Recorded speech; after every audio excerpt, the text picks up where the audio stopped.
Hey, hey, hey! What's going on, everyone? Welcome to the Child of Mecha live stream. I am your host, Tim, the one and only Child of Mecha. It's Thursday. We're gonna jump back onto this SD HG build, this unicorn thing, and we're basically just motoring through and trying to get stuff done and matching parts and all that fun stuff. So, there may be some retread on things that you've seen previously. So, bear with me here because, like I said, the sooner we can get this thing off the table, the sooner we can get something a little bit more exciting on the table. Right? Anyway, repping the Army today. Felt like it was a good day for this. Plus, this is honestly one of my favorite shirts. I'm not going to lie.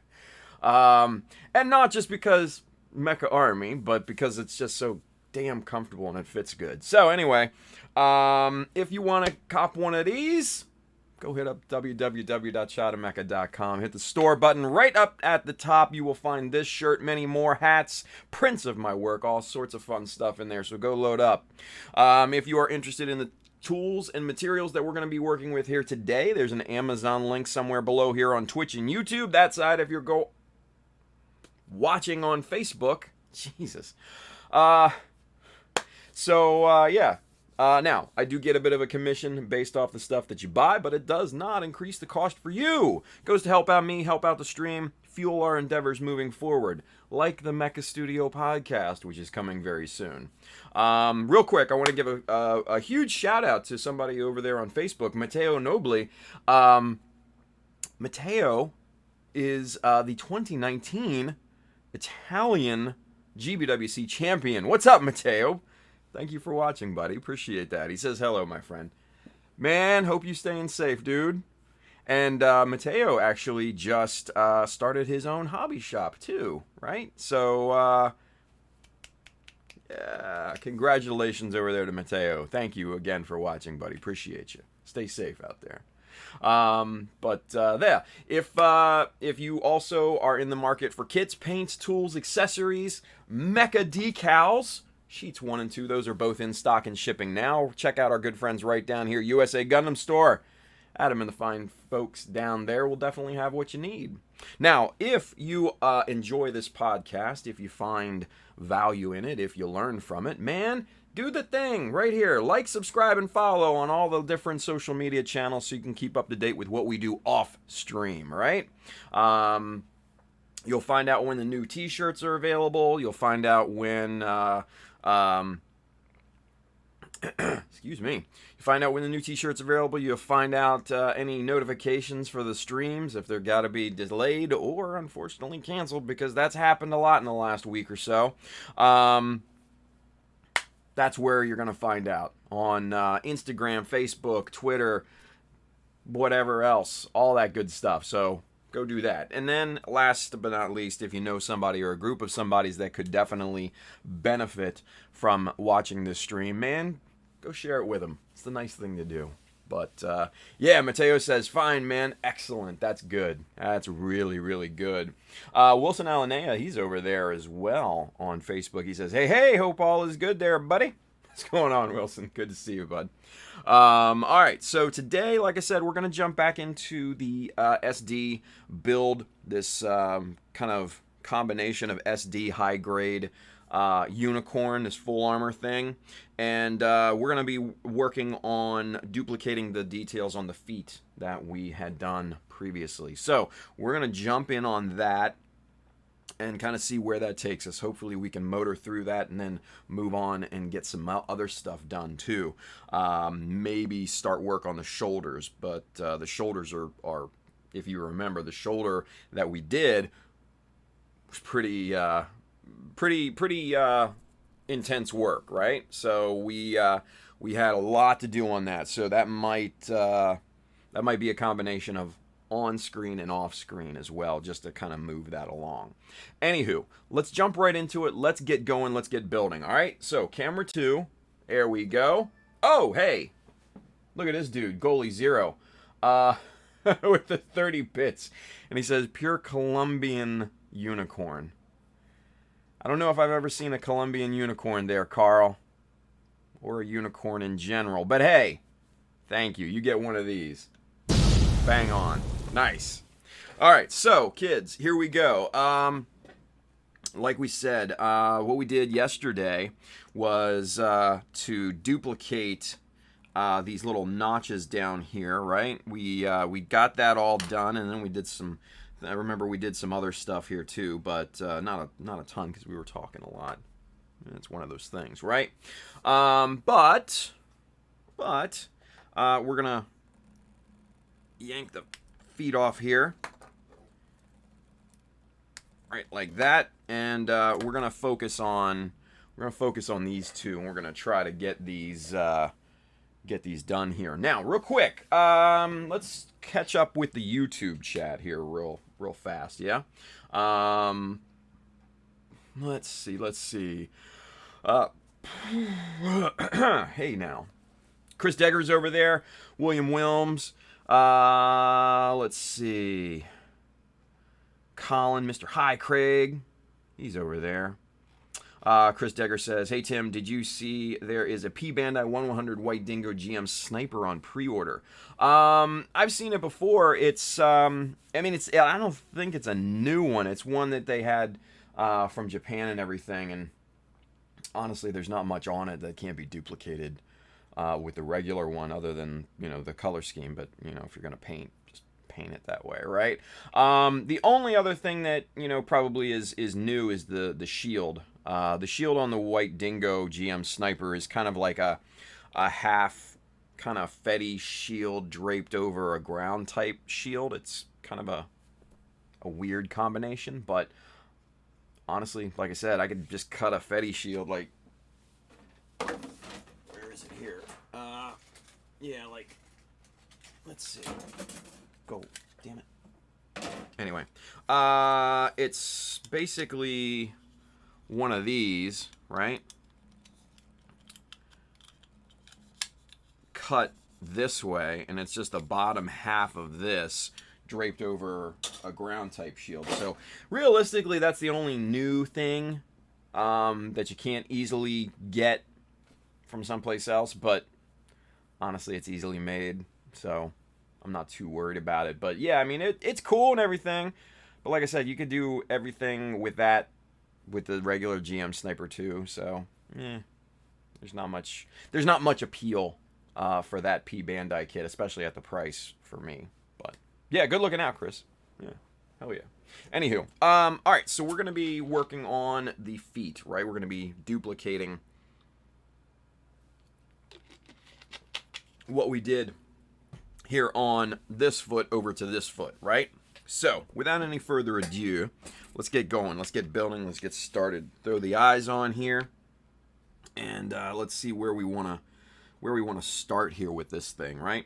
So initially, what I think we're gonna end up doing is pulling the sides off here first, and start to focus on these. Now, these are the ones that we already did, right? So if we pull the ones that we still need to work on here, this will make things a bunch easier. Come on, get off there. And then we'll kind of do this systematically, because there's not a ton we need to do on this. Reinforce a line, a couple notches, and that's really it, right? Now another part that we definitely need to work on here is, whoa, that went flying, didn't it? Okay. Well, the other part we need to work on here is this guy and this guy right here. The toe and everything like that, right? Because we did some nice scribing there. And let's bring these down in frame there. So we did some nice scribing on this piece here, and then likewise on the toe. But then we also did some scribing and a little bit of plating here. There you go. You can see the scribing and the plating that we did on this side. Well, both sides technically, but yeah. And then lastly, we didn't really do focus. There we go. We didn't do anything to the back of the foot, but we did reinforce and separate this piece here with just a panel line. So that's simple enough. We won't really focus too much on that, so we'll put those off. But this is basically, these 4 parts constitute essentially what we need to duplicate here, right? So that's what we're going to be really focusing on. So first things first, let's get the easy stuff out of the way. Let's focus on these parts here, right? Now, like I said, what we need to do with this thing is 3 notches. Right, 3 little notches. Ooh, here's my little bamboo skewer. I found it. Hey. So we got a little floating notch here, and then we've got 2 small notches here on this reinforced panel line. Now, that line there is pre-molded, but we went ahead and just reinforced that to make it look a little bit more separate, right? So we're gonna push these off to the side, bring these 2 into focus here, and this is what we're gonna start working on now. If memory serves, oh, we did a little, okay, so now that I look at this, we did a little bit more scribing than that. So, okay, so we reinforced this line here, and then we did an outline scribe around this piece, and brought that up and over and separated these as well. Okay, not much more work. That's simplistic. All right, so 0.20, because we're separating panels and stuff like that. So let's start with that. Excuse me. All right. We're just going right along this pre-molded separation here. And we're just reinforcing that separation with a panel line. Very, very simple stuff. All right, and then also remember, transfer that line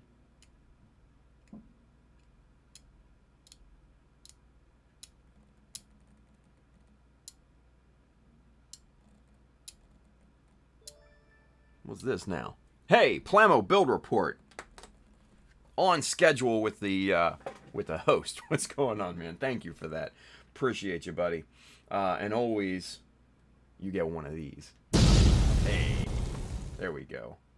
Reload that for later. All right, so back to it. All right, so we've got that first initial panel line there. Simple stuff.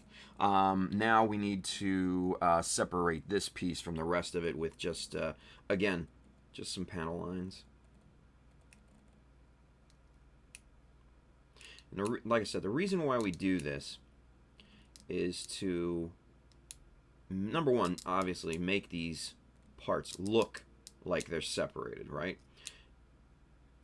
Because before we do this, yeah, I mean, they look good, but then once you start to really kind of inspect and look closer, they look like they're molded as you know, a single piece, right? And that's not what we want, right?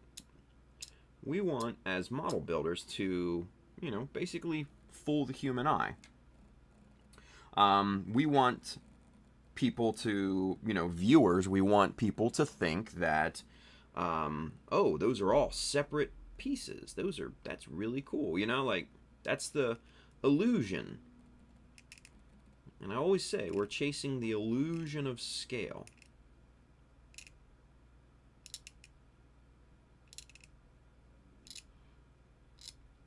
And by doing this, we are able to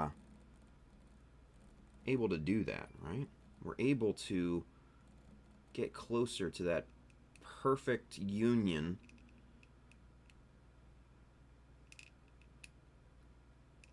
of scale and believability. Because that's really hard to pull off.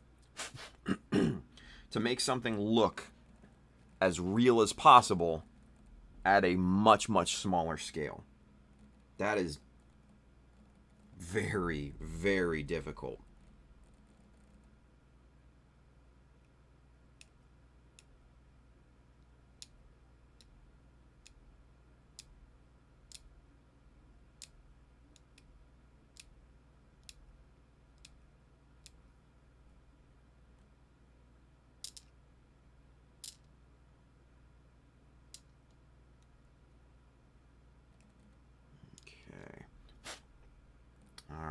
that's looking pretty good right there. Now, one of the other things that I noticed that we did with this piece was to set in a panel line right, focus, there we go, right along this, and let's see, you can see that stair step between this part and this part here, right? So if we put in a panel line right between the two, that will look like, it'll give a nice shadow, and it'll look like that is separated as well.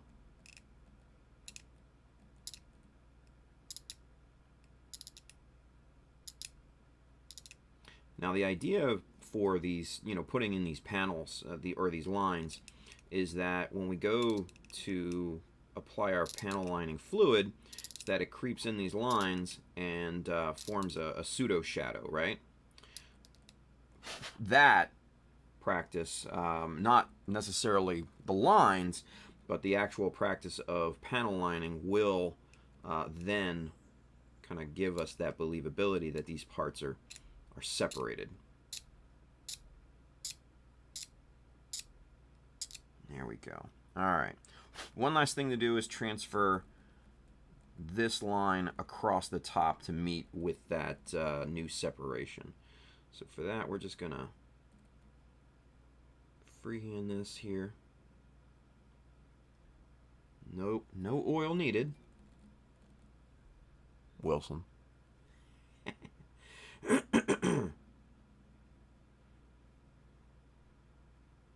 Just pull that line right across there.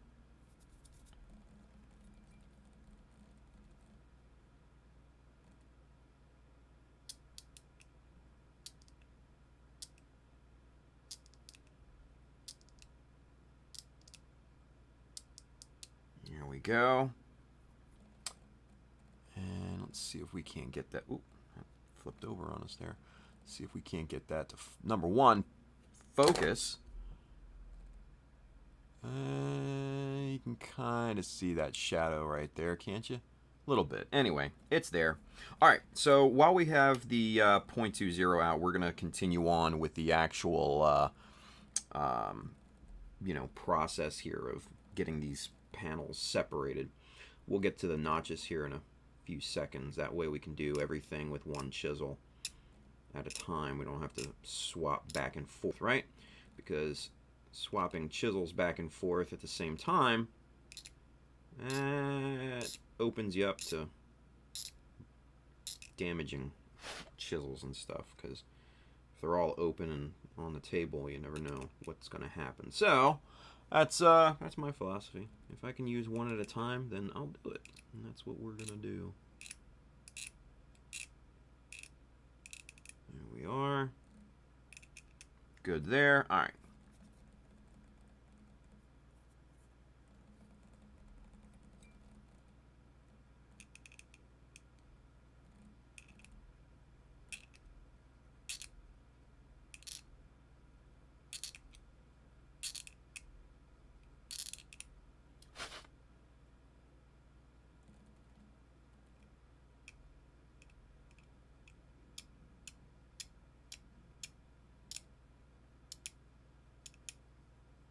Okay, wrap that around there. It's looking good. All right, so now to separate this part from the rest. Make sure we're on camera here. There we are. We just follow the contour of the piece, right?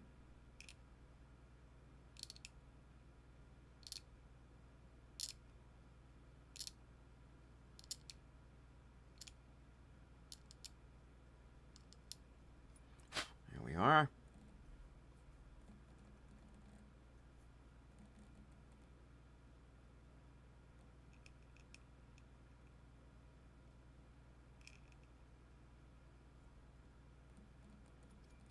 Let's extend this one just a little bit more. There we go. Whoa.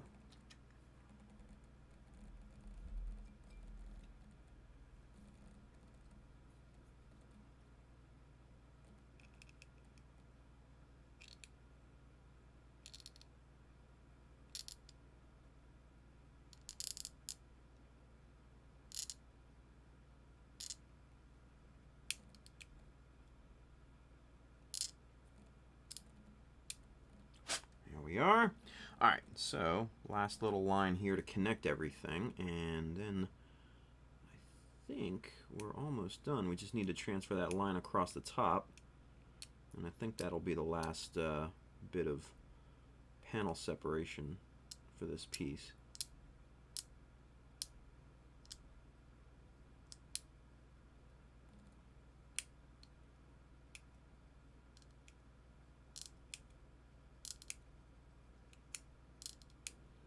There we are. Pretty good. All right, so let's transfer this line across the top here, and again, freehand this.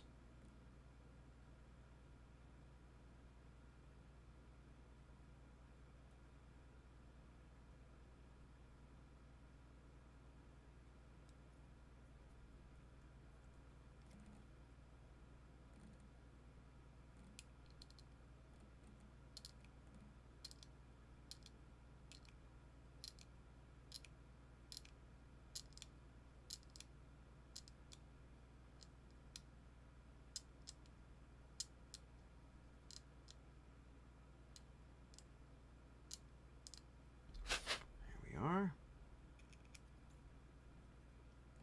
Excellent. All right, so we got all that. Ooh, there we are. We got all that done. Those look really, really nice and separated. You can see a little bit more shadow separating the different panels there and everything. We've got the lines transferred across the top. Those are looking really good. Excellent. So now we can put our 0.2 zero away. Chisel discipline, yeah, as always. Let's see. Let's get caught up with the chat, shall we? Let's see. Plamo Build Report says, yeah, Mecha Army. There you go. Campo Uruguay, Mr. Javier, he's over there on YouTube. He says, hey, hey, hey. What's going on, Javier? Let's see. Will says, can't wait to see product images of the Sandrock Armadillo. Yeah, you know, I'll be honest with you. That one intrigues me. That one intrigues me. The if you've not seen the Gundam Sandrock Armadillo version was announced as I think as a P Bandai, if I'm not mistaken. So that's it's like a almost like a full armor style Sandrock, if you guys have not seen it. It's got these big shoulder armors and these big side shields and stuff like that and other stuff. But it's intriguing because the shapes of the shields and the added shoulder armor and everything has possibilities for kit bashing and stuff like that to throw on to other mobile suits and stuff. So that one's intriguing me. I'm not gonna lie. I'm like, wonder if I should get that.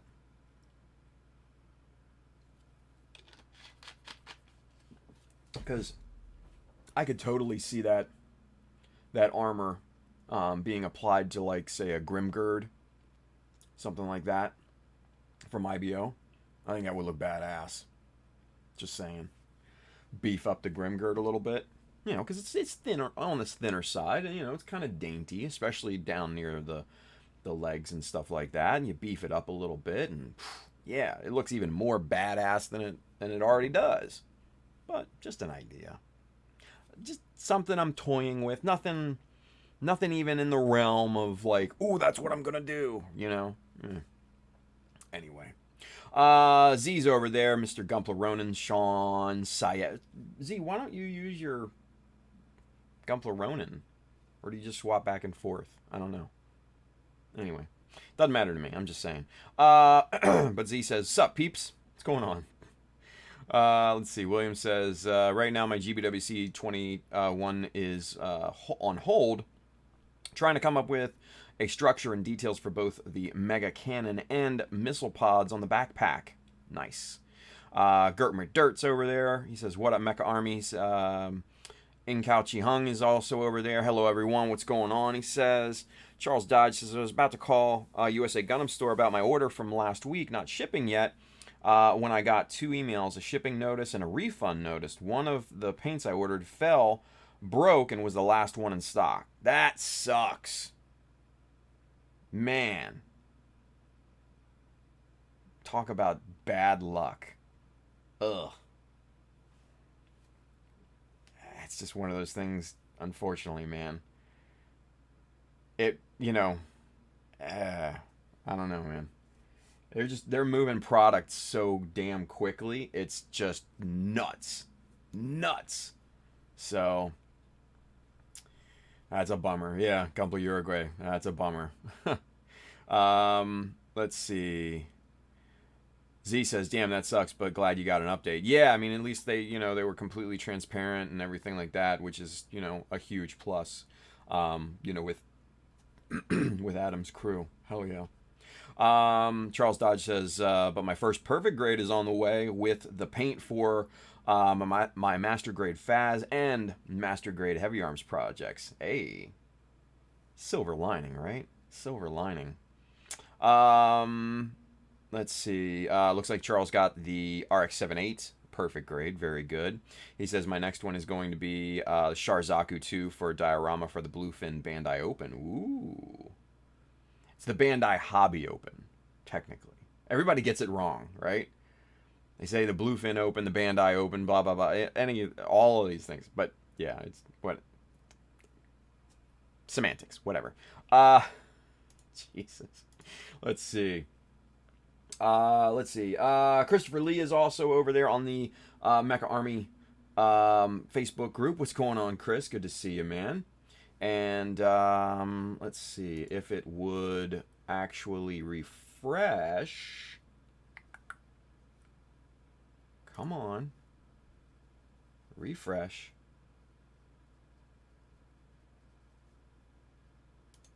I freaking hate Chrome right now.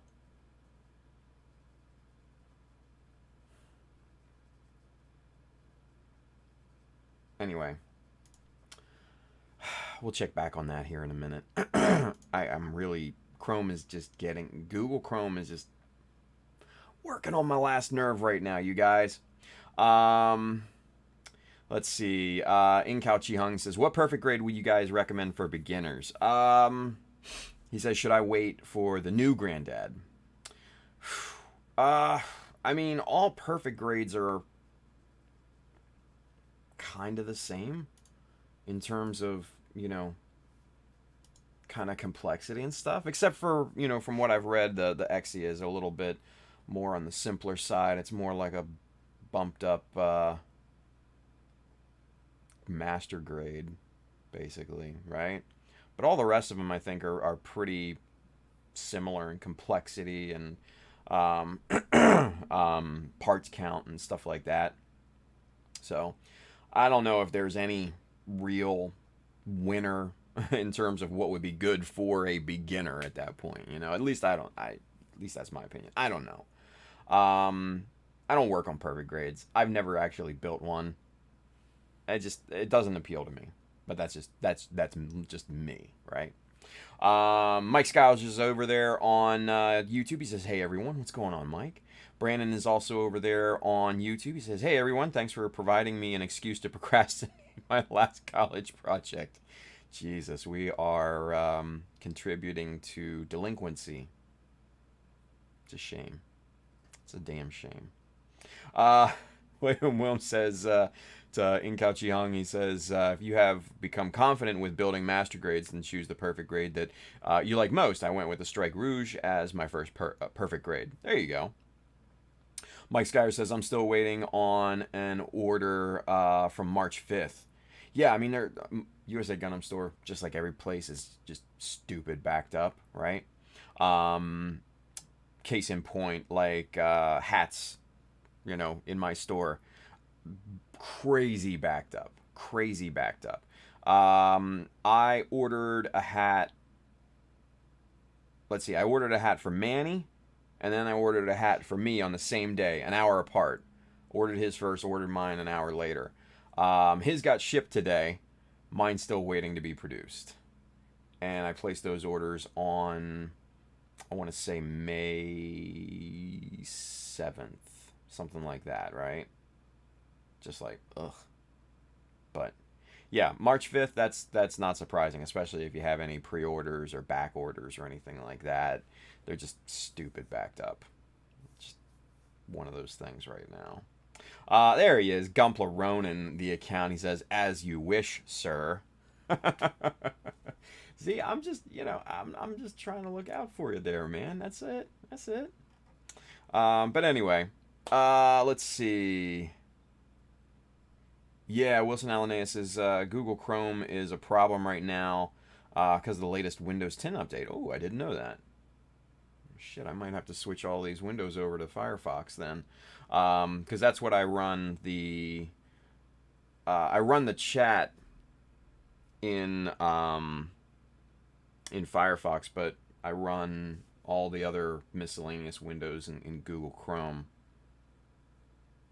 And I'm normally a Firefox guy, so you know what? Screw it. Let's open up another instance of Firefox, because Google Chrome is just taking a gigantic dump on things right now, and it is killing me.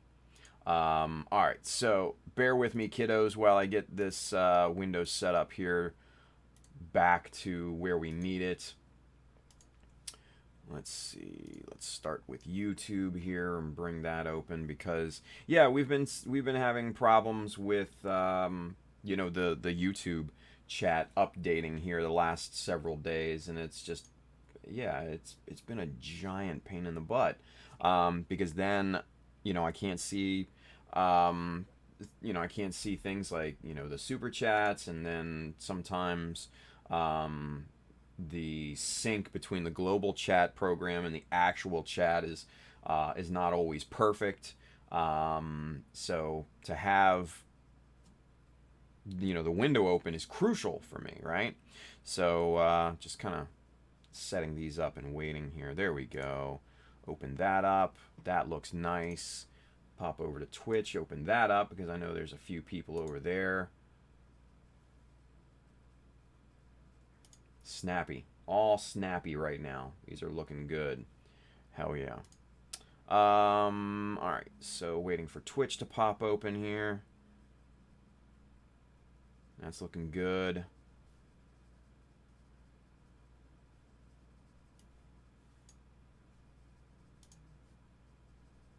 Throw that off to the side. There we go. Yeah. This is good. All right, yeah. Good looking out, Wilson. Good looking out, man. I did not know that these, that there was an issue with Chrome. I'll be honest with you. I did not know that. Mute the thingy here. Come on. Mute. There we go. There we are. Now we've got it. Now we're cooking. Money in the bank. All right, so Robert Cottrell is over there on the Mecha Army Facebook group. He says, "Hey Tim," he says, "yesterday I didn't give you the whole story. A man came in to sell a lawnmower, and he was wearing high heels and a mini skirt. That was an interesting day." Hey, I mean, I guess whatever floats your boat, right? I mean, you let your freak flag fly. I'm not gonna judge. Not gonna judge, man. That's not my place, right? Still an interesting story, right? Let's see. Let's continue getting caught up here. Inkouchi Hung says, "I haven't even started Master Grade yet, LOL. But seems like most of the famous start with Perfect Grade for some reason." Nah, man. Don't. Yeah, no, that's not really the case. I wouldn't jump right into it. And what I would say is to take a logical progression on your building. Start with high grades, because they're obviously simpler. And you can customize those, right? They're cheaper. You're not sinking, $200-300 into a perfect grade where you're only, shit, you could buy hell, 10 kits, 10 high grade kits basically for that almost that same amount of price, right? Or you can buy 2 or 3 high grades, bash them together and get this really crazy, custom project for a lot less than what you would start with on a perfect grade, right? So, man, take a logical progression in that, get comfortable with high grades, and you can start customizing them, practicing your skill set, and then you can move on to say master grades or real grades, because real grades are smaller, but they're kind of the same complexity as modern master grades are. Master grades I like, that's the one that I build simply because of the size, and you can pack a lot of detail into 1/100 scale, but with a little bit easier. I just like the scale. I like the size of them. They're nice and big. They have a shelf presence, so to speak. And then once once you get comfortable with those, then you can kind of play in the territory of the perfect grades, because they're so partsy. They're not necessarily complex, but there's a lot more parts to them. So a logical progression is definitely the way to go. And if you look at more popular modelers, they did not start with perfect grades, dude. That is not the case whatsoever. They started with a logical progression.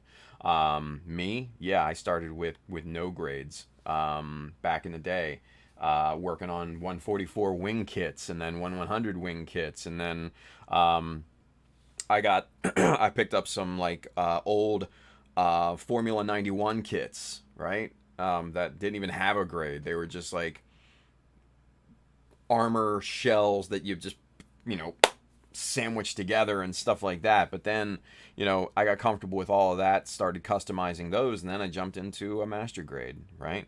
And that's kind of where I've been ever since, with the exception of this little bastard. But hey, that's basically the case. So yeah, don't believe the hype. Like I said, the best thing, start with a logical progression and then move on from there. You will be much, much happier in the long run. Trust me. And you'll probably be a lot more skilled than if you were to jump into a perfect grade. Because heaven forbid, you mess something up on a perfect grade and then you don't know how to fix it, you're out $200-300. That would be tragedy. Where on a high grade, all right, you mess something up, you don't necessarily know how to fix it, cool. Well, you're only out maybe $20-30, right? If that. So just get comfortable with the lower grades first, and then kind of progress on once your skill sets and your comfort level in building starts to increase. So that would be my best advice. Yeah. Let's see. Charles Dodge says to Mike Skyers, did you order something out of stock, back order? Because they'll hold everything. They'll hold the entire order until it comes in. You'll need to call them otherwise. Yeah, definitely. William Williams says to Inkao Chi-hung, says, get a couple of master grades first then. Yeah. Inkao Chi-hung says, yeah, I'm guessing so, William. I'm planning to trying to make time for it, though. Gotcha. Chris Degger says, does your supplier ship the books as well from your store? Chris, no, actually I do. And I've been meaning to ship out your book here. So I need to get a kind of special sized padding envelope for that book, because it's a little bigger than an 8.5 by 11 padded envelope. So I couldn't get that in, so I need to go and buy a special one. But just things have been stupid busy, obviously, around here for me. So no, I haven't. I haven't forgotten about it. That is actually on my list of priorities. So be patient with me. Mike Skyers says to Charles, it was most likely decals, two of which are Mecha Decals. And a pre-order for the high-grade 144 Gundam Marcosius. Yeah, so the pre-order will probably be the nail in that coffin, so to speak, right? Any pre-orders, they hold everything. They hold everything on the order until the pre-orders or back orders are in stock. So, yeah, that'll do it. Charles Dodge says, if it's all the same order, they'll hold the entire thing for pre-orders. Yeah. Zero Kai, Mr. Nathan's over there on YouTube. He says, my scratch building revolution has been shipped. Hopefully, my kits get shipped soon from Gundam USA Gundam Store. Yeah. Mike Skyer says, yeah, it's kind of just, it's just kind of sad because other stores have had the kit available for a while now. Yeah, I mean, that's the other thing.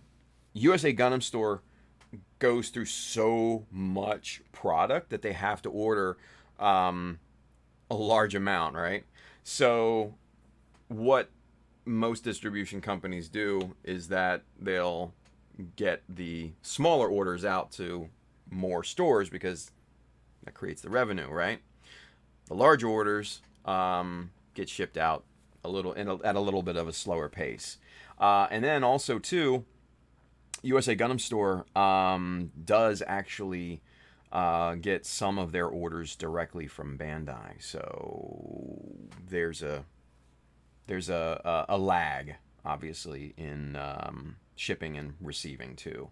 And plus, you also have to think that USA Gundam Store is across the country from where Bluefin is, right? Where all of the stock comes in. So there's obviously shipping slowness there too to ship it across country. So one of those things. Let's see. Charles Dodge says, I just looked at USA Gundam Store has it available. Give them a call. They are too busy for emails. Yeah, I mean, they churn through emails and everything and stuff too. Yeah. Wilson Alané over there on Facebook, he says, even in games, Bluetooth and many more were affected by the update. I can't play Dota properly. That's why I'm here in your stream. You son of a bitch. So I'm plan B? Thanks, Wilson, you dick. Nah, giving you a hard time, dude. It's all good. Just the fact that you're here, man. Just the fact that you're here. Mike Skyer says, I live in Canada, so I just emailed him a couple days ago. Gotcha. Yeah, that'll slow it down too. Charles Dodge says they're super busy on shipping and emailing everyone at this point. Call. Yeah, probably your best bet. Gert Madirt says the progression is nice because you'll be practicing the skills you need to get things looking nice, and you'll see faster results starting smaller. Yeah, I agree. Gundam Guardians over there on Twitch. He says, hello, Tim. Do you maybe know if Tamiya lacquer thinner can be used with Mr. Hobby lacquers? I don't know officially, but I don't see any hurt in trying. Like, just maybe a small mix. I wouldn't necessarily go mixing it with the entire jar or anything like that, but I don't see why they wouldn't, as long as they're both hobby lacquer thinners, because I know with other lacquers and stuff like that, especially like the AK real colors, you can use almost any lacquer thinner with those. So I think it should be possible, but I can't tell you 100% with certainty. So sorry. Can't hurt to try it though, right? Nick Lou is over there on Facebook. He says, personally for me, Master Grade is perfect size, difficulty, and price. I totally agree with you, Nick. I agree with you wholeheartedly. That's my scale of choice, hands down. Gumpa Ronan, Mr. Z says, if you can't get through to them, Mike, I can contact Adam to ask him for an update. There you go. Terry T, what's going on, Terry? Mr. Gundam Yantham. He says, I'm working on the clear real grade Sinanju right now. So many parts and all are super tiny. I'm hoping to get it all decked out with LEDs. Nice. I definitely wouldn't start with this kit as a beginner. Yeah. Goalie Zero, Mr. Carl. He says, team, this little bastard build-off is catchier, methinks. Nice. William Wilms says, you want to get better at Gundam models, then build a Revell car kit with both Tester's cement and enamel paints. That will harden your building skills. Get out of here, William. That is not good advice at all. Jesus. Let's see. Robert Cottrell over there in the Mech Army Facebook group, he says, I was happy that the Hobby Town has finally opened, so so I've been going in to buy high grade kits, but I'm planning to go with the master grades. Nice. I like it. I like it. Again, natural progression of things, right? Hell yeah. Chris Degger says, all good, bud. I just assumed they were swamped. Well, they're not. I am. I'm literally up to here with bullshit, but hey, it is what it is, right? Let's see. Wilson Allen, ha. Jerk off. You son of a bitch. I love you, Wilson. Gert Madert says, ha, it sure will, William. Gundam Guardian says, thank you. Absolutely. Goalie Zero, Carl says, testers, your patience. Oh, that's for sure, Will. Jesus Christ, Carl. Drive a guy to drink. Swear. Anyway, we're caught up. Let's get back to work, shall we? Yeah. All right. So eyes down. Let's get this going now. On the modified pieces that we have here, we've got two different sized notches. We've got a 0.6 up here, floating notch on this little piece, and then we've got two 0.3 notches down here on this, kind of winglet or whatever that is, right? So we'll start with the 0.3 first, get these little notches out of the way, and then we'll go and fiddle around with the 0.6 floating notch. Now, what we need to do is gauge our distance here, and that looks to be probably about 1.5 millimeter. Yeah, that looks to be about 1.5 to me. Here, I think this is 1.5. Yeah, 1.5, 1.5. Okay, cool. So that's what I thought, and that's what we'll do. Now, again, I'm going to freehand this, mainly because I really don't feel like measuring at this point. And plus, I've, with experience, especially at small scales, measuring all the time, you become very attuned to distance at that small scale. So I can pretty much tell you that right about here is 1.5 millimeters. Let's check, shall we? It's close. Oh, wait, is that 2? That's 2. Where's that 1.5? No, that's 1.5. Let me double check. I don't want to cheat.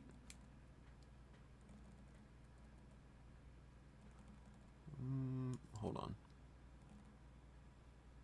How is that 1.6? Weird. Let's spin this around. Check this. 155. Okay, so 155 is that that strip. What did I do with it? I just threw it over here. All right. Is this the same one? I don't know. Let's check this one. All right, that's 1.5. Okay, so let's see what we did here. No, this is the one. Pretty damn close. Close enough for me not to care. Let's put it that way. All right.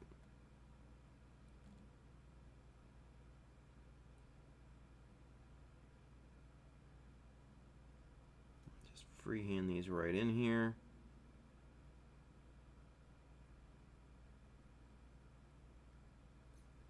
There we go.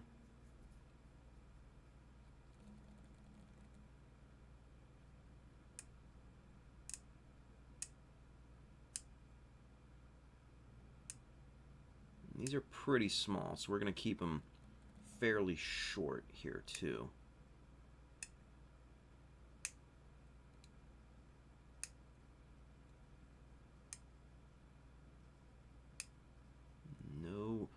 No oil necessary.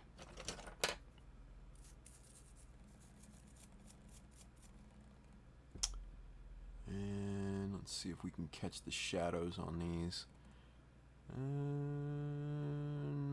Probably there is going to be your best image of that. You can kind of see that, right? Yeah, a little bit. A little bit. Anyway, that looks good. Let's move on to the next one here.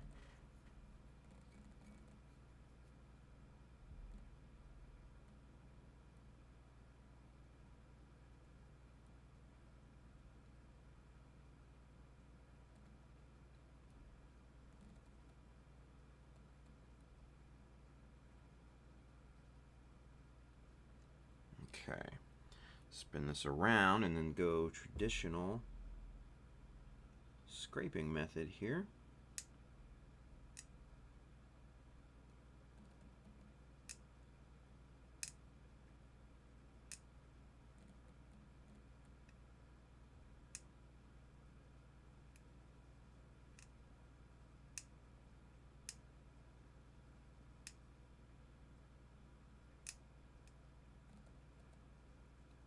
Okay, very good.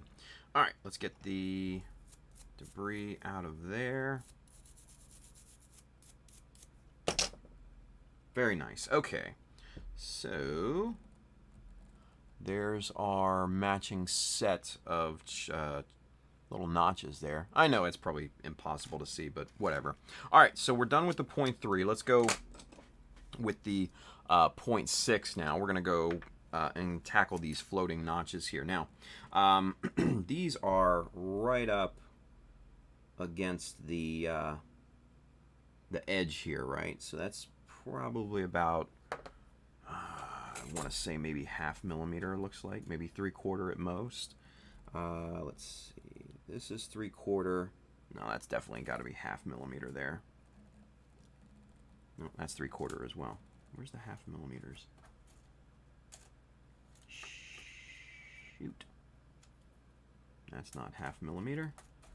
Here we go. Here's a 0.5 millimeter strip. Yeah, that's got to be, that's 0.5 millimeter from the edge of that. So what we're going to go ahead and do is we're going to, again, I'm going to freehand this. I would not suggest that you do this, especially with these tight tolerances here. But that's what I'm going to do, so womp womp.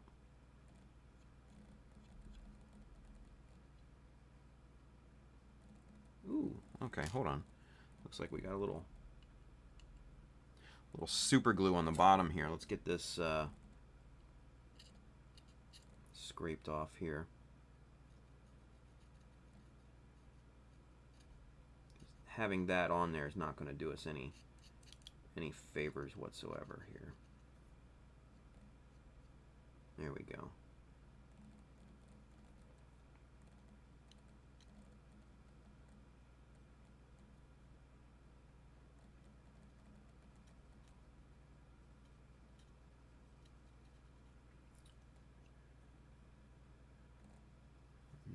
A little bit on the sides, nothing crazy. There we go. Now we got it. All right, so again, let's go at this thing and see what it do here.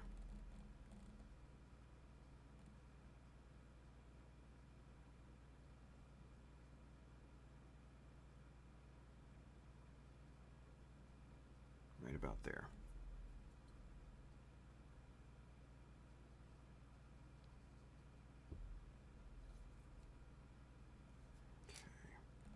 Might have to go in a little deeper than that, but that's a good start. It's a good starting off point.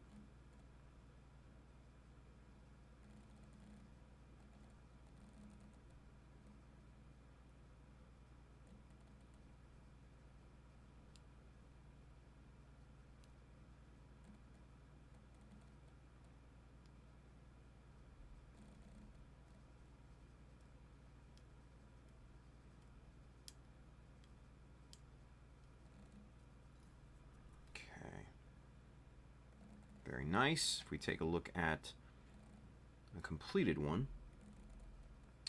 we're very close to the same length.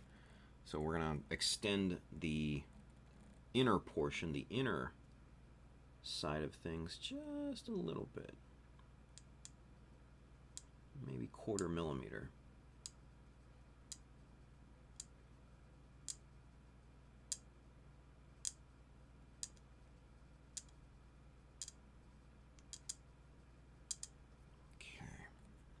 Very good, very good. So now we'll flip it around, go in from the other side, because you want a floating notch to be as flat as possible on the bottom, right? Because what's going to happen, excuse me, is that the two ends are going to be your high point, right? Because they're going to get less of the pressure from the chisel as you you know, go through your process. The middle portion of it is going to see the most, because that's going to be where the overlap is always going to be. So that's always going to be deeper. Now, if you focus on each end, that'll get you to that flatness that you're looking for. And essentially, you just want to feather this out and just kind of rotate back and forth and go from both directions as evenly and as continually as possible here.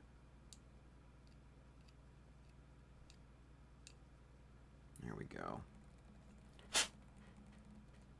Now we're looking pretty good. Let's get the debris out of there.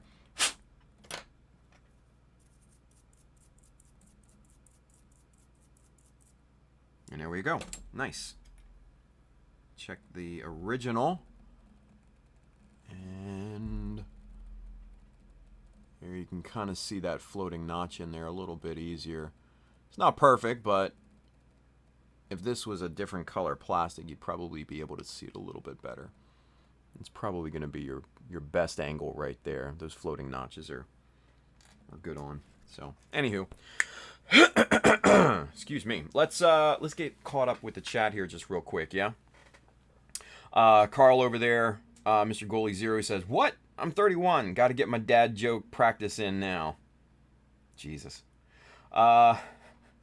Wobish, Mr. Woody, he says, got the tack life yesterday and it works great. Just keep breaking tiny drill bits. Oh, dude, no. Don't do that. No. Don't do that, Carl. Don't do that, Carl. Don't use, oh, man. Yeah, no. Okay, so, what am I saying? Carl. No, Woody. Just, ooh, yeah, don't do that. No. For tiny drill bits, brother, use a pin vise. Use one of these.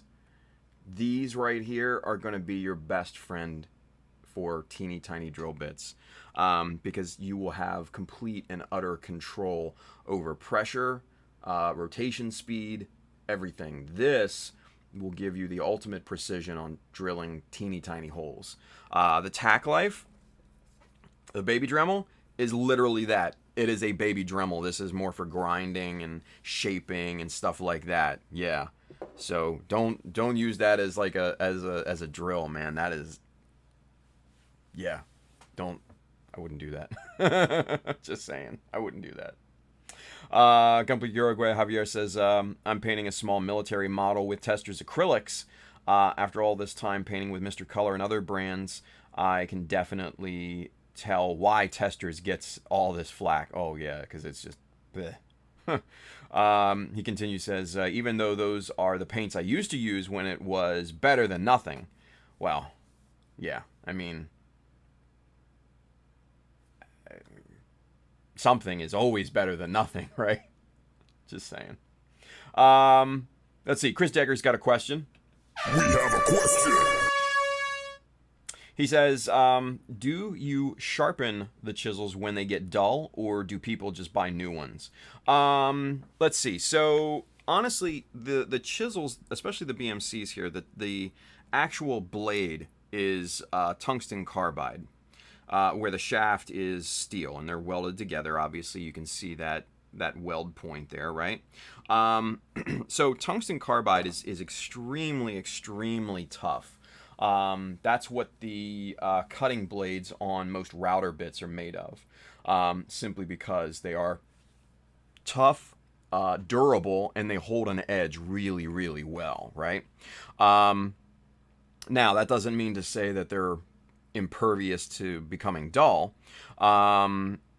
So, what you basically get out of it is that over the course of time, yeah, it's going to start to wear down and get dull and stuff like that. But given the material that you are using it against, this being plastic and then router bits being wood, it is going to take a very long time for that to dull. Chances are you'll chip a blade much sooner than it's going to go dull on you, right? Which I have chipped many blades, but that's more through my own misuse of the chisels and stuff like that. There are ways to sharpen your chisels. Where's that dumb little thing that I got? I have, here it is. I have this little U-Star wheelie type of apparatus, right? And you slot your chisel in here and you crank down on this, little bolt here, and this has got a bearing roller that spins, and then basically what you do is you just kind of go back and forth on a grinding plate, and you sharpen your chisels. Now, the important thing is to have basically like a diamond grinding plate, and that needs to be dead ass flat. And then also your chisel needs to be completely centered, and then it needs to be at the perfect extension to where the angle of your chisel, focus, there it is, the angle of your chisel matches with what's there already. And I've just never gotten around to actually getting a diamond plate for this, simply because the chisels that I use now are perfectly fine. So I could definitely stand to repair some of the other chisels, like the .5 has a chip in the blade, and my 1mm has a little bit of a chip, and then also my 1.2 has a chip dead ass in the middle of the blade, so it forms this weird stripe when I try to pull notches with that. That's always fun, right? So even when you flip it around, it's the same, it's the exact same plate, so it's dead ass center in the damn chisel, and that just pisses me off. So what are you gonna do? Anyway, you can sharpen them, but you got to be very, very careful, and you got to know what you're doing when you go about that route. So yeah. RF Aurora, Mr. Andrew, he's over there on YouTube. He says, I made it. What's going on, Andrew? Wobish Woody says, I used Testors Model Masters Metallizer Lacquer Burnt Metal for the inner frame on my Char Zaku 2. Loved the way it turned out. There you go. Charles Dodge over there on YouTube, he says, a few strokes on a high grit minimum 1K sandpaper will help to hone it back. I probably wouldn't use sandpaper. Like I said, I'd probably go diamond, like a diamond plate or something like that. But that's just me. Terry T, he's over there on YouTube. He's got a question. We have a question. He says, Tim, do you have the BMC Zero chisel? If so, what would you use it for? So the Zero is just that. It has zero width to it, so it is a point. I do not own a Zero. I actually have one of these. These are a machinist scriber, and this one actually comes with 2 points, actually, right? And this extends kind of like a mechanical pencil, right? And it comes with this right here. It has kind of a more obtuse, more obtuse looking end, but then it has a more acute looking and a sharper end. And this is the one I usually tend to use. And you just pop this guy in there, and there you go. And just like that, and then you use it in the same exact fashion as a Zero, and this works much better. Well, not better, but it works just as well for a much less expensive price. And you can get them anywhere. You can get them on Amazon and all sorts of places. Hell, I think you probably even find them in like Home Depot and stuff like that, but varying quality, right? So, FYI. Let's see. Scuffles is over there on Twitch. He says, I was deciding on lunch, roast beef or pea soup. What's the difference, you ask? Anybody can roast beef. Ha ha ha. God. Incredible.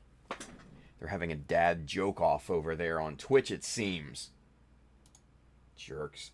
Howard Rivera's over there on the Mecha Army Facebook group. What's going on, Howard? He says hello. Goalie Zero Carl over there on Twitch, he says, to be fair to testers, their matte and gloss coats are still pretty good. Are they, though? Are they? I think that's arguable, quite frankly. I think that's arguable, but that's just me.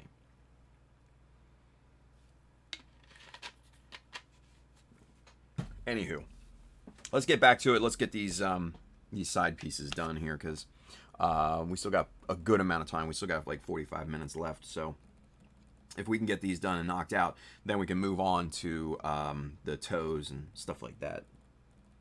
Okay. Get that centered. That looks good right there.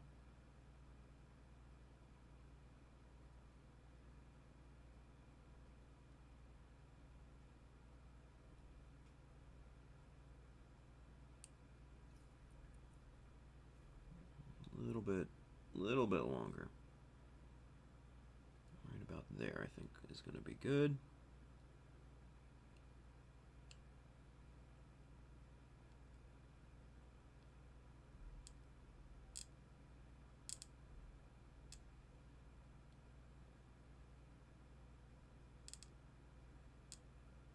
Okay. And then, actually, man, I think that we might even need a little bit more length than that. Yeah, I thought I went long, but looking at it, gonna need about another 1/4 millimeter, I think, here.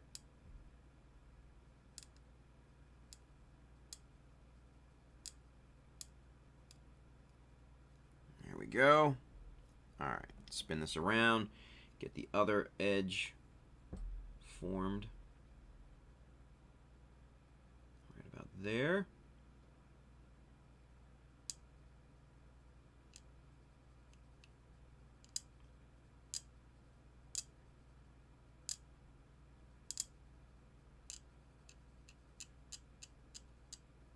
Go. And again, we want to spin this thing around here with a floating notch, because those I find are probably the more difficult of the style notches to put in here. Just the ones that don't interact at all with any panel lines. Just getting them flat. It's always been my biggest challenge, but a little bit of practice and a little bit of work and dedication, it's definitely possible.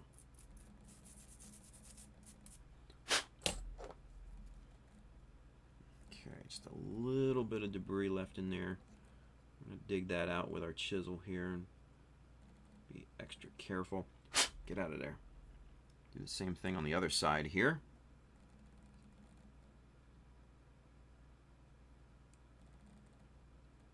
Here we go. And compare that to the first one.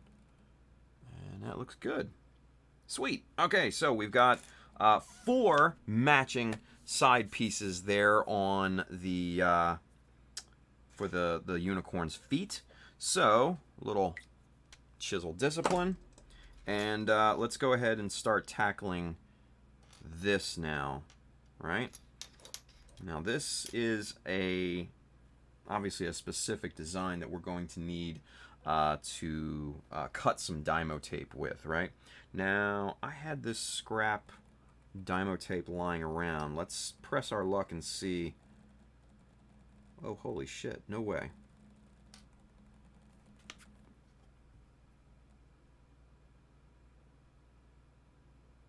What? Come on now, you can't tell me that that's the perfect width of tape we need.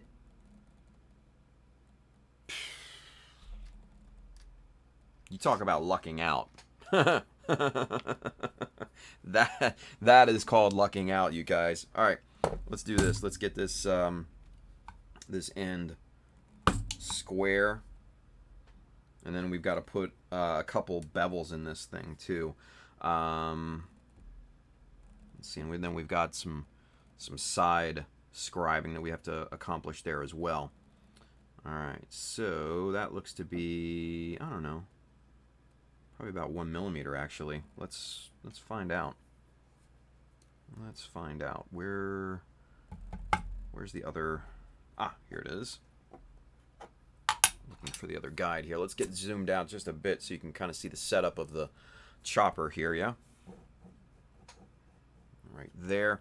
All right, so we've got our 45-degree bumped right up to the blade. We're going to lock that into place. We're going to unlock our stop block here. We're going to get a 0.5 millimeter strip, and we're gonna basically put this right up against the blade. That's going to be our distance gauge, right? And then we're going to bump the stop block right up against that. Lock that into place, lift the blade, pull the strip. Now we've got a clearance of 0.5 millimeter on there. Now, what I want to see is if that is the proper bevel. So we're going to practice on a strip here, and then let's compare that to this. And perfect. That's exactly what we want. That is perfect. So now we can go ahead and cut the tape.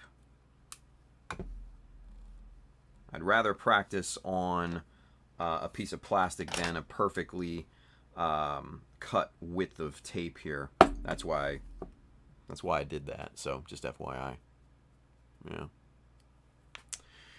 Oh, let's see. It looks like the global chat lost YouTube, but YouTube is still going on in the other window, so that's a good thing. That's a good thing. So we'll check back up here with the chat in just a few seconds here, but let's get this tape cut. That is an example of why I have both the global chat and the separate windows open, because I can never fully trust the connectivity of the global chat program. Even though it's super convenient to see everything in one place rather than having to check multiple windows and everything, it disconnects at some points, and it's just a pain in the butt. So that's why I have everything open, you guys. That's why I do what I do. All right. So there's our beveled piece of tape there, right?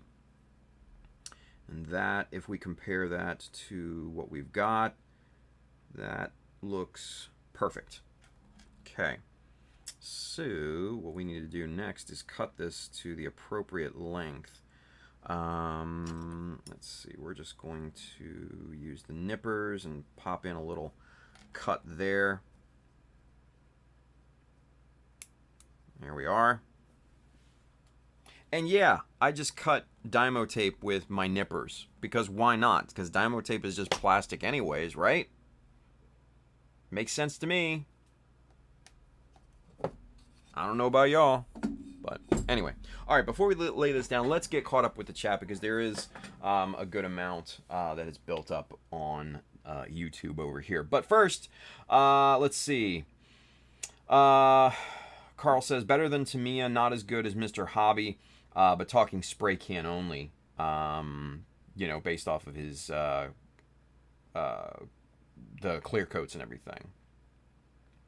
I don't know that they're better than Tamiya. I don't know. I don't know. Anyway, Carl says, at least in my humble high altitude experience, he says, which I wonder if that actually affects spray can paint / coat quality. It might, the difference in pressure and stuff, but I don't know if it would. I don't know if it would drastically affect that, though. I don't know. Anyway, let's get caught up with the YouTube chat here, yeah? Okay, so we lost connection after Terry's question. So Chris Degger says, I used to use Tester's paints on my model cars till I figured out that nail polish works better for car colors. He made lowriders. That's awesome. Woody says, I use my pin vise when I can, but I have a lot of holes I need to drill for fiber optics on a Battlestar Galactica model. Ooh, gotcha. He says the low RPM of the tack life is making the job a lot faster and easier. Drill bits break using either tool. When I'm working on a Gundam, I use the pin vise only. Gotcha. Okay, then that makes sense then, Woody. That makes sense. Yeah, if you got a lot, then sacrificing some drill bits is not a big deal, especially when it comes to the convenience of it. So I totally get it. I'd probably do the same thing. Let's see. Chris Degger says, I've never broke a drill bit. Are you bending the piece as you drill, maybe? Probably not. They're just little drill bits, and they break because they are super thin. And that's just that is common, actually, Chris. Gumpa Ronan says, why does this man make this look so easy? I don't know, man. Years of practice, see? Years of practice. Gert Madirt says, I could see that for fiber optics. There is kind of DIY regulators you can find pre-built on eBay that will allow you even more control. Interesting.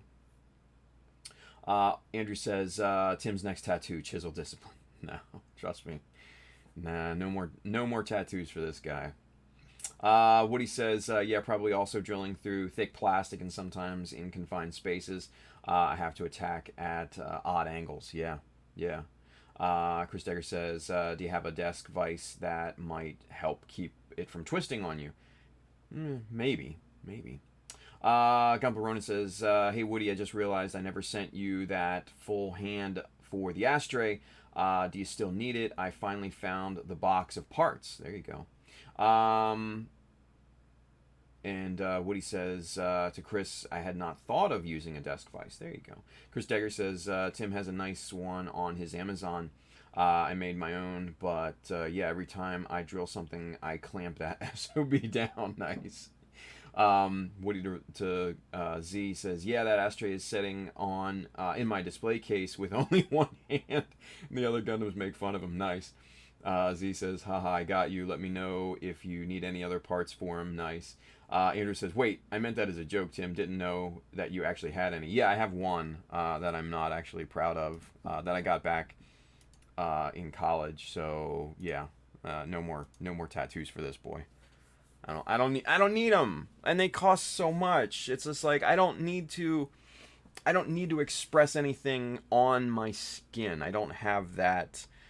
I don't have that need, right?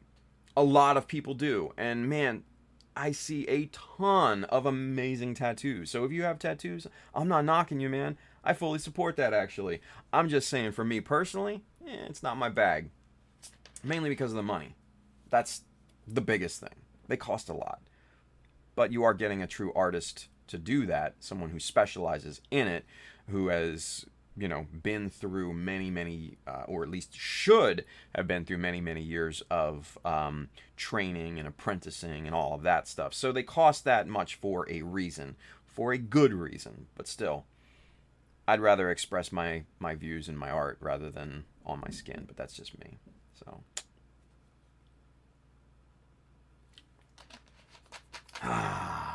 All right. Let's go. We need to duplicate this guy onto this guy. Now let's get zoomed out. Boom, right there. All right. So we've got our cut piece of Dymo here, right? So now what we need to do is we need to figure out the length that this goes into. Now what I'm going to do is I'm going to use my scribing jigs as a gauge, and that is 4 millimeters, and it looks like, if I'm not mistaken, 4.8 might be the way to go. Here's 4.8. Let's see. Ooh, actually, we could use the 4 and rely on the distance of the pencil lead to that to make our mark. Okay, let's do that. Let's see. First, let's scuff up the surface with some fine sandpaper here so that pencil lead will lay down on the surface much easier. There we go. And then we'll use our 4 millimeter scribing jig, and then we'll run a pencil line across here, and then that, if we bump up the tape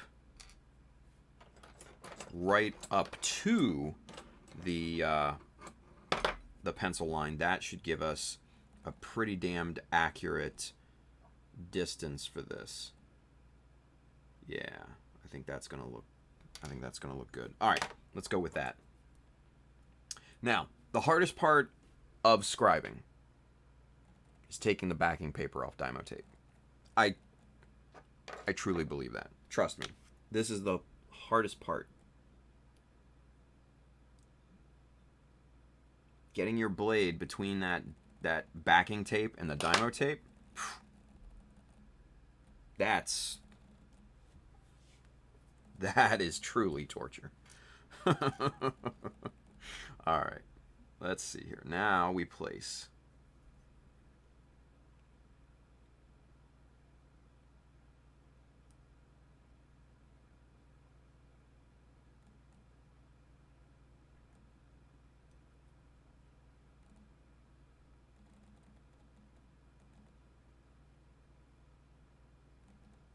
there we go. Nice.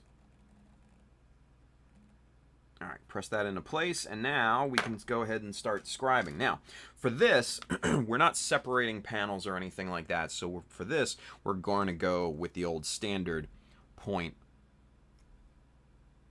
focus, 0.15, okay? So, let's go ahead and start cutting this in here.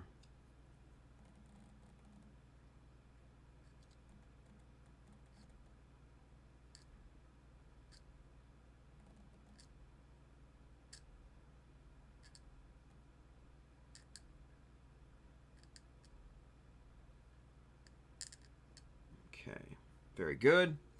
And we'll just start working our way around counterclockwise.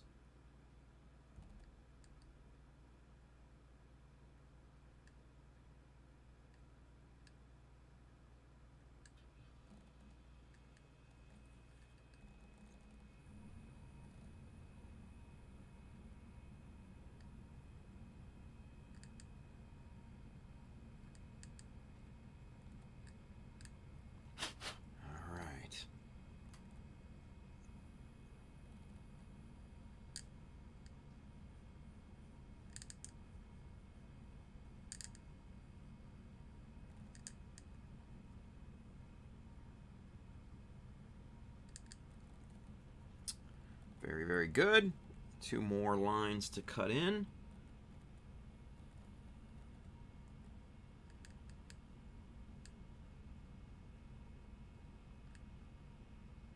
Now, when I say working around this counterclockwise, I'm going counterclockwise in reference to the shape, right? So, in terms of this, whoa. Come back here. So, in terms of the orientation, I start on this side and then start working my way around counterclockwise, right? Simply because I am right-handed, right? So I always start my chisel above the tape. If you can work above the tape, that's always going to be it's always going to be better for you to do that, to basically be able to properly see where that edge is. Because if you start under your guide tape, it's going to cast a shadow on your work area, right? Even with the best lighting in the world, if you start under that tape, it's going to cast a shadow, and you're not going to be able to see properly. If you start above the tape, that's where you're going to get the best results. Okay, so if you're left-handed, then obviously you want to start on focus. You want to start on this side, and you want to work in a clockwise rotation. But if you're right-handed, you go counterclockwise. That's just what works best for me, right? And just connect these lines every step of the way.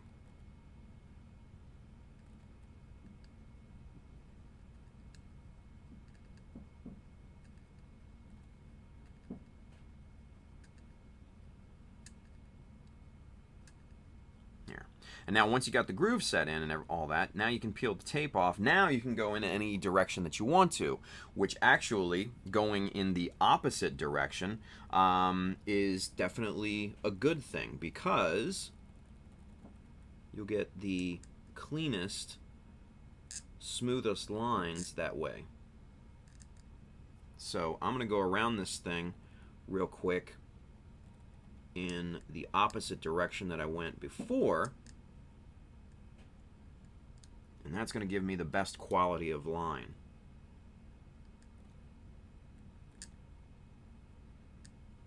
No oil needed.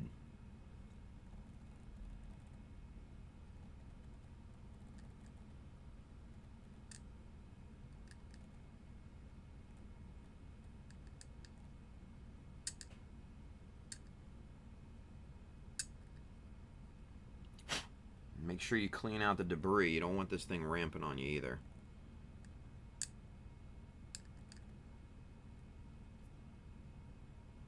Okay.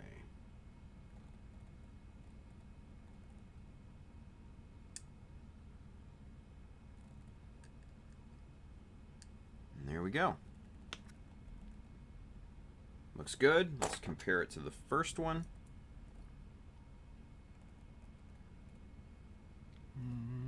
Let's see.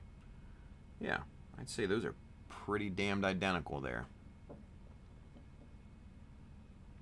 Not bad. Not bad. All right. So next thing we need to do is to create this box extending off of our initial shape, right? So again, chisel discipline until we get to using that. And let's see. Let's check our Dymo situation here with our scraps. See, I save all the scraps in a box like this. There might be something in there that we can use. It's this little guy right here. This little guy. Let's see what this little guy looks like. Ha! Perfect. Perfect. That is awesome. So I don't have to cut another piece or anything. That is awesome. All right. Get the backing paper off of this.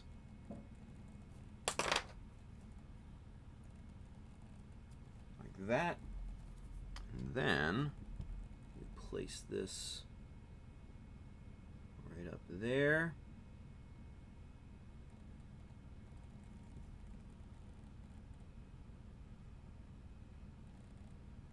Make sure that this thing is centered as much as possible here.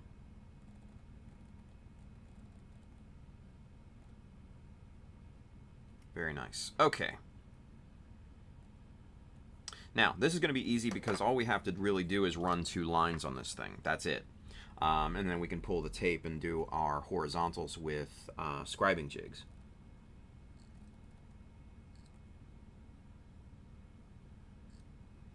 Now, with a piece of Dymo tape, or any guide tape for that matter, this thin, You don't want to apply too much pressure to the tape itself, or it'll start to migrate on you. It'll start to move. And that is not going to be a good thing, because your lines will then be sloppy, real sloppy. So you just want to go at a nice, easy kind of pressure, and you want to let the chisel do the work. And basically you just want to get the groove set in, and then you can go ahead, remove the tape, get the lines reinforced, and deepen them to your final depth.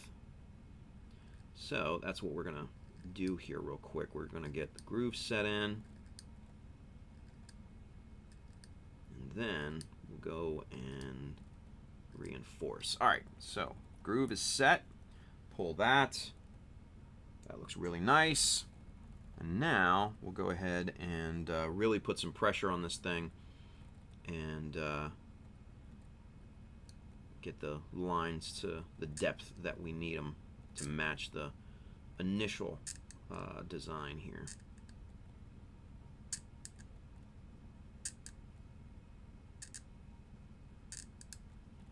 There we are.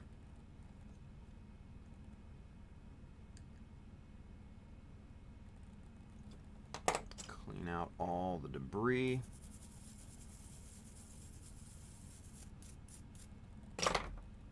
Very good. Okay, so two more things to do on the top of this piece, right? We need to let's see, create our horizontal line there, and then we need to scribe in a little end notch there. So first things first, we need to find out the length that we need to go in for that horizontal notch, and I'm thinking that's probably about 3.2. Yep, 3.2 millimeters exactly. So that will be our horizontal height there. So we'll just again scribe that in.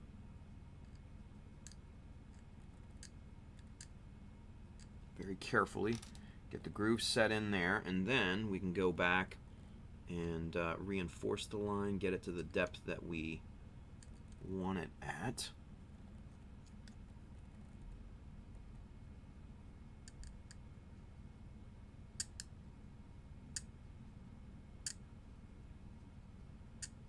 Okay. Clear out the debris. Go in the opposite direction real quick, just as a once-over. Very nice. Clean that out, and there we go. There's our horizontal.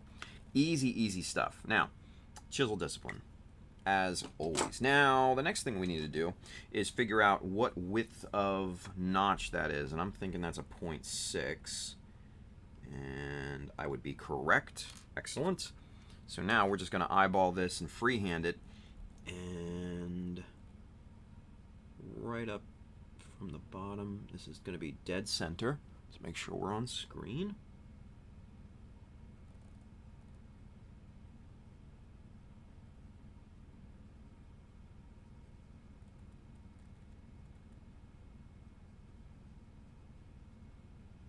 Right about there.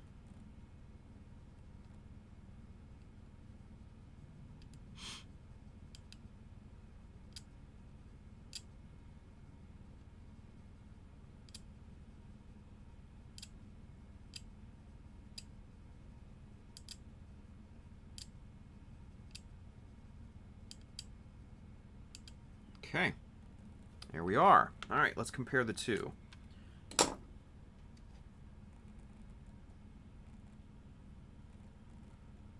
Let's see. Ooh, looky, looky. Ooh, get them matched up again. There they go. Perfectly matched. Very nice. 100% even. Let's get the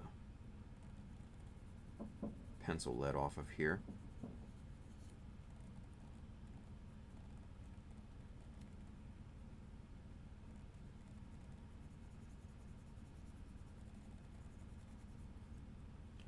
There we are. Makes it a little bit easier to compare without that line going across there. But there we go. Very nice. Very nice. Excellent. All right. With that being said, let's get caught up with the chat here. Let's see. Wilson Allen A over there on Facebook, he says, no oil needed. Ha ha ha ha ha. I thought you'd like that one. Let's see. Chris Degger says, prison tattoos for the win, LMA. They're free. Shut up. Charles Dodge says, so Tim's next super chat fund is going to get his Chisel Discipline tattoo. Excellent.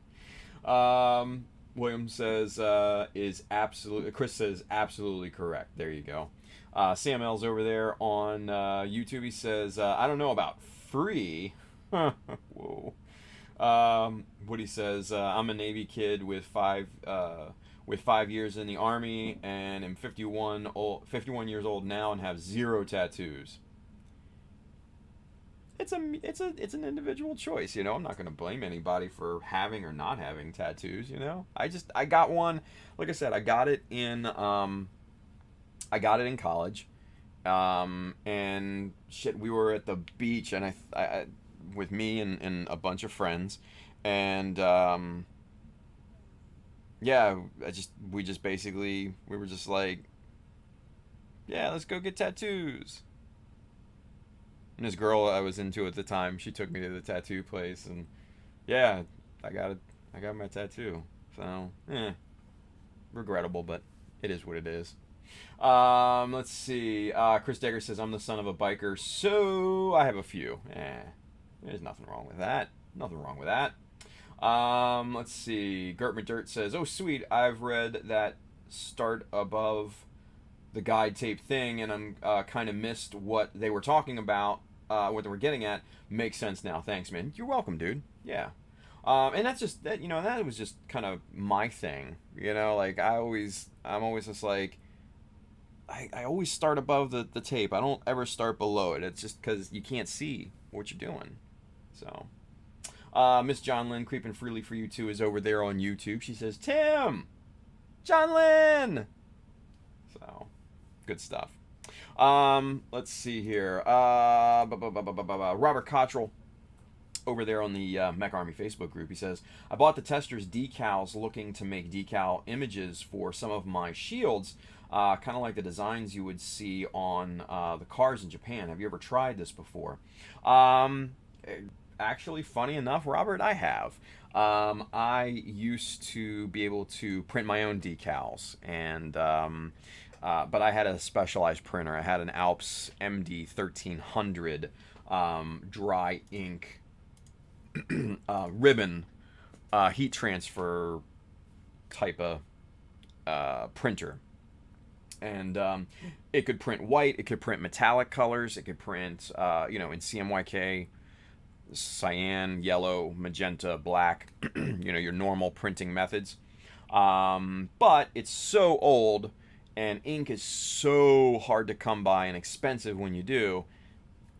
I can't use it anymore, unfortunately. But getting to your point, using the tester's kit, you got to be very, very careful. The best thing to do is print using a laser printer, not an inkjet printer, because the inkjet ink, even when you protect it, is still very delicate and has a tendency to run and all that stuff. Yeah.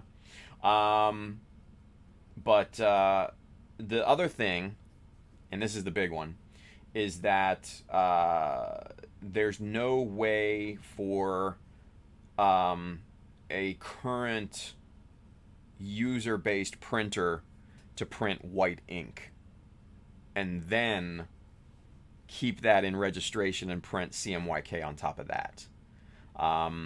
They make white cartridges for laser printers, but you're only going to be able to print that one color, you know, just the white onto decal paper, and then, you know, use it that way. The reason why you need decals backed with white is because if you were to print either through LaserJet or laser or inkjet printers, if you were to print that on a clear sheet of decal paper, you'll see that those inks are transparent. Obviously, they don't look transparent when you print on a piece of paper because it's white, right? So that's why you need the decals to be backed with a white color. Now, you can, when you put them down on, say, a white or light paint job, then yeah, you can get, you know, decent results with it. Not great, but decent. But if you're putting them down on, say, like black, red, blue, any other color than either white or very light gray, you're gonna see a color tint to those decals, and it's gonna be heavy, right? So that's the major drawback on printing on that tester's kit. They don't tell you that, but it is. Yeah, so there you go. Wilson Alanea over there on Facebook, he says, speaking for the white ink, there are no same registration. Yeah, he says if you print white on the first pass, then CMYK on the second pass, it won't align. Exactly, and that's the major problem with normal inkjet printers and laser printers. Very few of them can intake the page and print one and then pull it back in and print again. The old Alps that I had that capability. So what you would do is you, and it only holds 4 ink ribbons, right? So what I would have to do is replace the black with the white, print the white pass first, the underlying layer, tell the printer that, you know, it needs to keep the paper in registration, pop the lid, replace the white with the black, and then what the printer would do was it would take that paper back into itself and then print CMYK along over top of the white. And that, like Wilson said, is a major problem with most printers. There are printers that can hold 5 ink cartridges. So basically CMYK plus W, which is plus white. But those are super expensive. I know the gentleman up in Canada who I've talked about can print custom decals. He actually has one of those. I think it's an Epson. It's either an Epson or I think it's like an Encoy or something like that. Super high quality, high dollar printer. It's like $20,000, something crazy like that. Stop bragging, Wilson, you dick. He's over here on Facebook. He says, my printer can hold 5 inks. You bastard. But yeah, so the really expensive printers can hold 5 inks, and then they can do that, that, you know, keeping registration and everything. But that is the big issue when going to print your own decals and stuff. If you're just printing white, if you just need white decals and that's it, no other colors involved, cool. Get yourself a LaserJet and get yourself a white ink cartridge and you're good to go. You're gonna spend some money, but you're good to go, right? Or you can spend less money and job that out to either the dude in Canada or to Wilson Alanea over in the Philippines, because his printer can hold 5 inks. Oh man. Wilson says it's hit or miss because usually the laser printers are hot. It will crumple the paper. Yeah, I mean, that's with all of them, right? You know, you need a high dollar printer. Yeah. He says most of the printers with white are for t-shirt printing. Yeah. Some of them, I know that, like I said, the Wilson, the dude that I've mentioned before up in Canada, he's got, he does have a specialized printer I think it's more to print like packaging and stuff like that. So you know, just like, you know, low run packaging prints. and his can do that, and he's got super high quality, probably much like yours, Wilson. So yeah, you need a specific type of printer to achieve all of that, and then obviously you need the inks and all that too. So yeah. Let's see. John Lynn has a question. We have a question. She says, "How are you today, Tim?" That's her question. That's what she wasted her question on. John Lynn, I'm doing pretty good. Hopefully you are the same. Woody over there says, "I'm not calling you weird. I'm saying I'm the weird one." There you go. Chris Digger says, "I always wondered how water slide decals are made. That sounds neat. Spend less money and buy Mecha Decals." That he said. Chris Digger said that, not me. I would say that too, but I'm just reading Chris's comment. Arthur says, "But he does such a great job at the decals." No, he does. The dude from Canada, he does. He absolutely does. Yeah. Wilson, he says, "Oh, you got an Oki printer. You jealous? I am jealous. Damn it.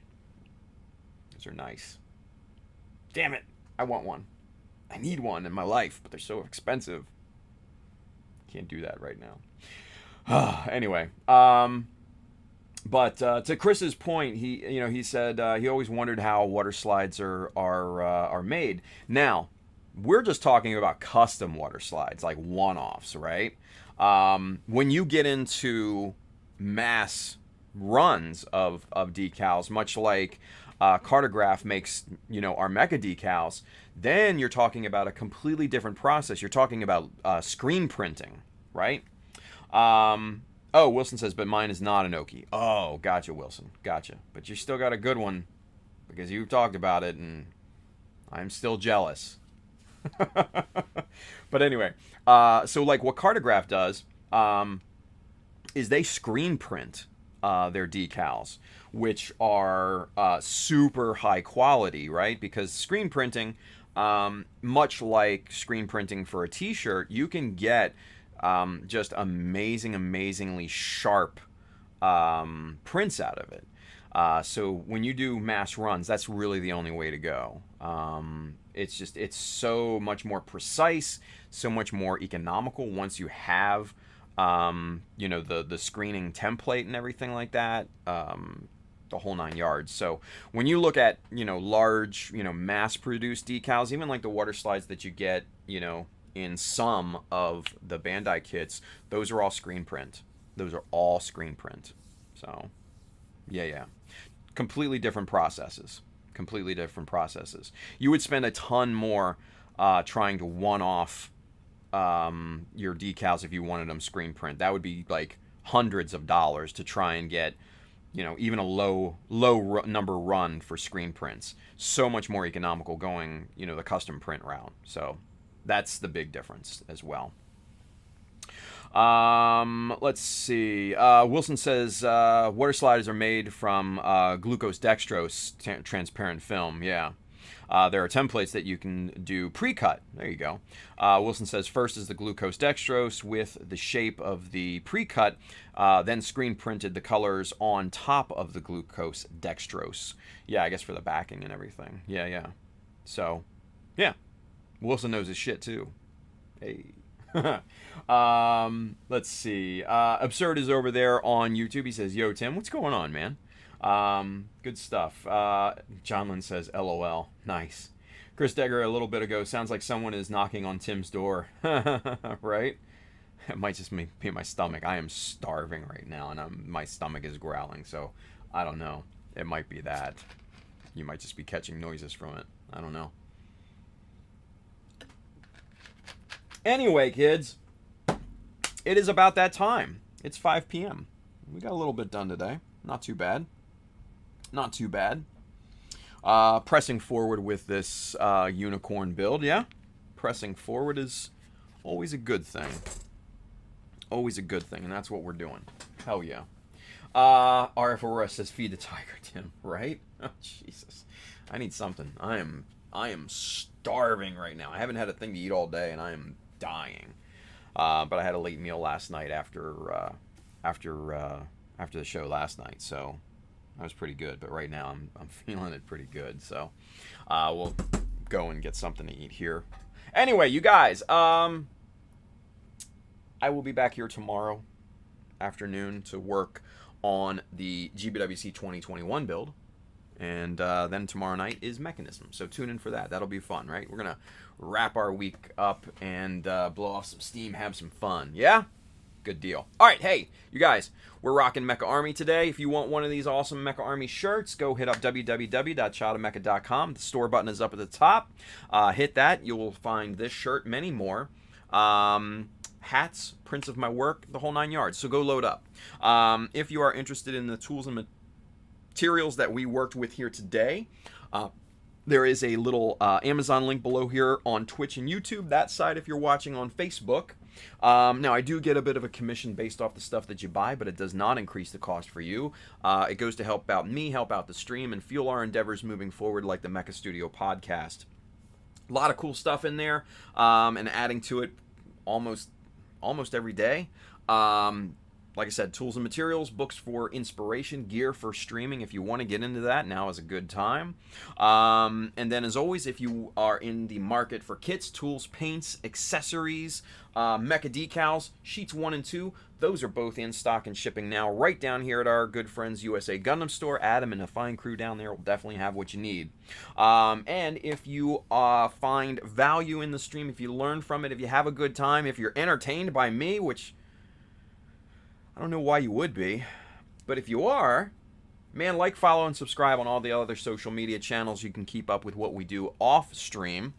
You'll see, like, when we post the notifications for the new t-shirts, post the notification to hear episodes of Mecha Studio podcast whenever that's ready. Still waiting on Apple though.